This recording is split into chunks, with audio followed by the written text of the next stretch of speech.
Hello mga be, welcome back. It's me Rosalie's World again. For today's video, gusto kong ibahagi sa inyo yung naging karanasan ko last 2 weeks lang na demonetize yung video ko mga be.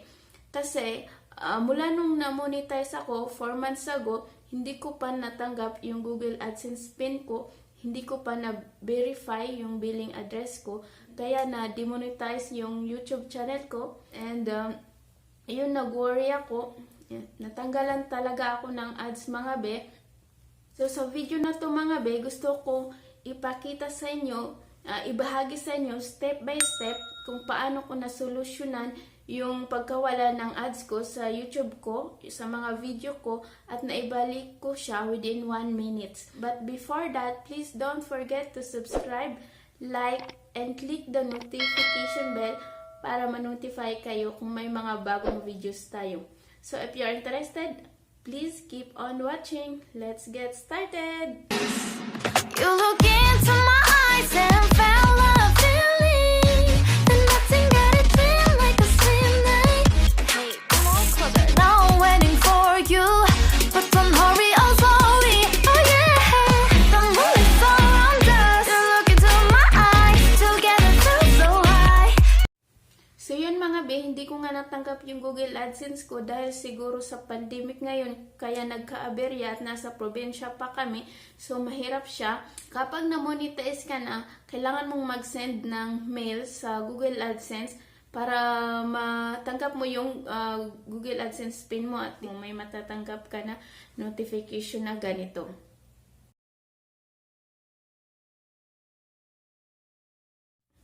Kapag nag-send ka ng email pala, within 21 days, kung hindi mo pa rin natanggap yung Google AdSense pin mo, pwede kang mag-resend ng Google AdSense pin mo. Second month, hindi mo pa rin siya natanggap, so pwede ka pa rin mag-resend. And at third month and half, meron kang matatanggap na notification na ganito galing sa Google AdSense.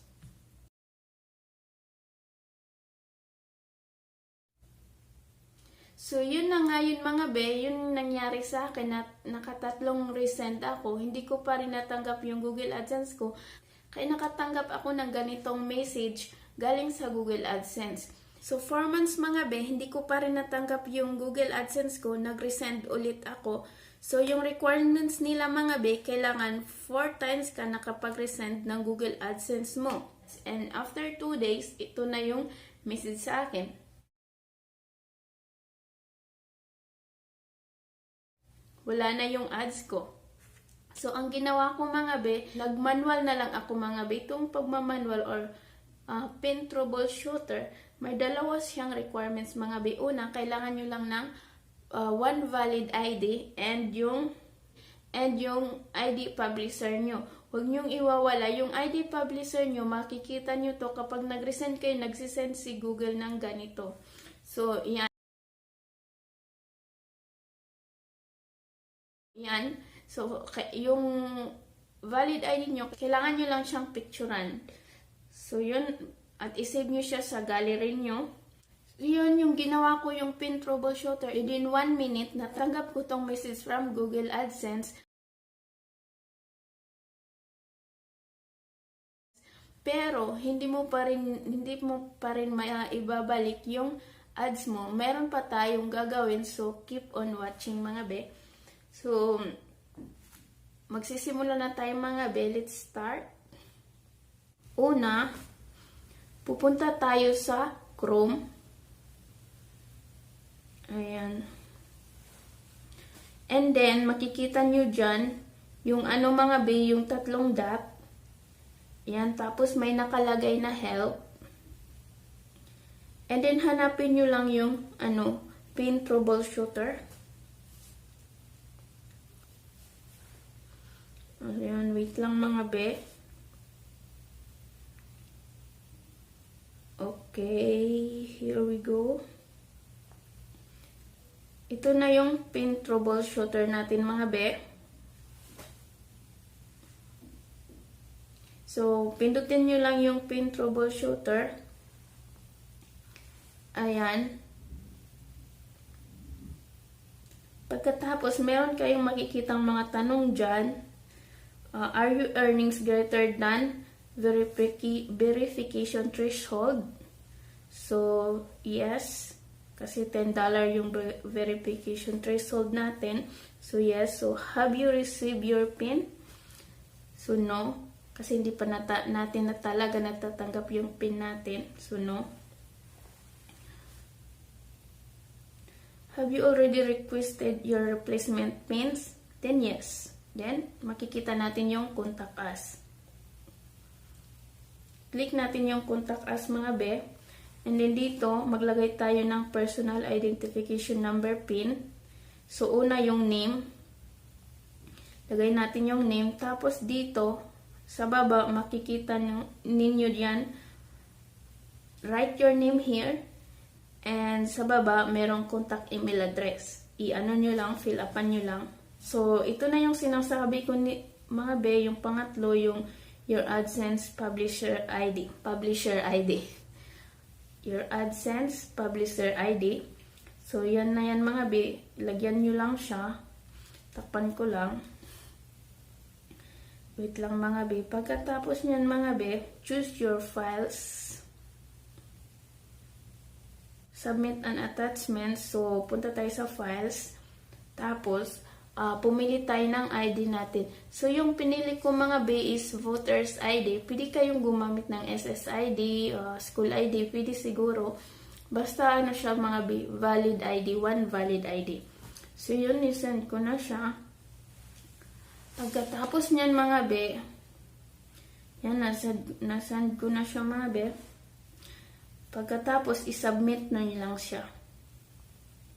Ayan, submit. And then, do mga B, may makikita kayong the form has been submitted to AdSense support.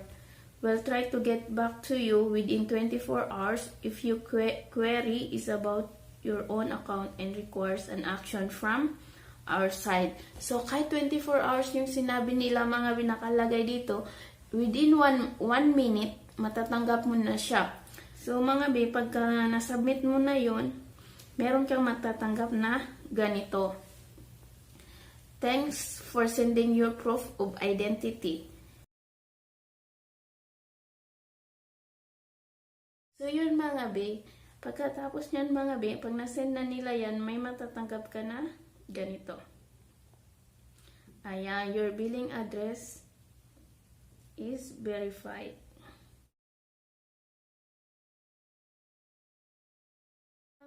So, pag na-verified mo yan na yung billing address mo, nag-successful ka na, ang tanong mo, ibabalik na ba yung ads mo? Ang sagot, hindi pa mga be.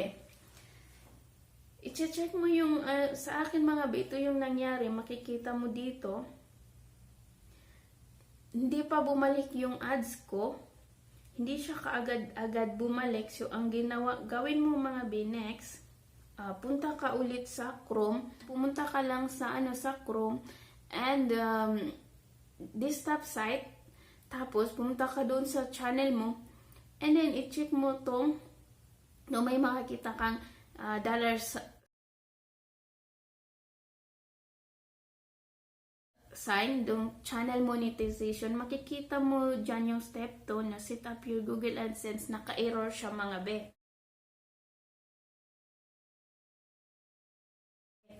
So, ang gawin mo yan, i-click mo lang yung error. And then, pagkatapos mo siyang i-click, meron kang makikita na ganito.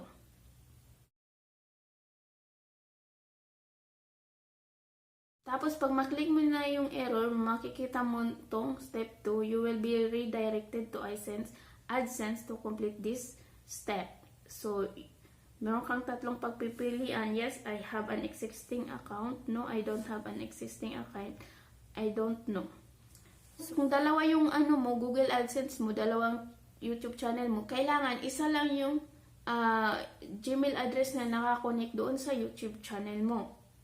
Lagay mo na lang, no, I don't have an existing account para mas mabilis. So, next nun, i-redirect ka na nila doon sa, sa Google AdSense. So, click mo lang yung redirect. And then, pagkatapos magawa tong step na to, Step 2 na to sa ano mo, hindi mo pa rin maibabalik yung ads mo. So, ang gawin mo, kailangan mo siyang gawin manually.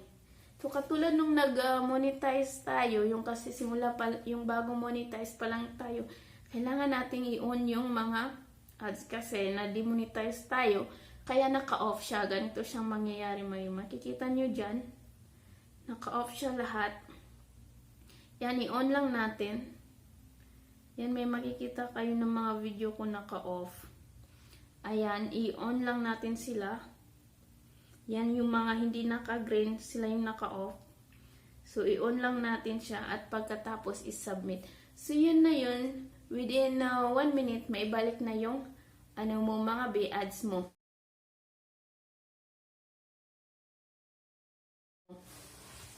So, yun lang mga be. Thank you for watching. At sana nakatulong sa inyo ang video na ito. See you next time. Bye-bye. Have a great day. Bye.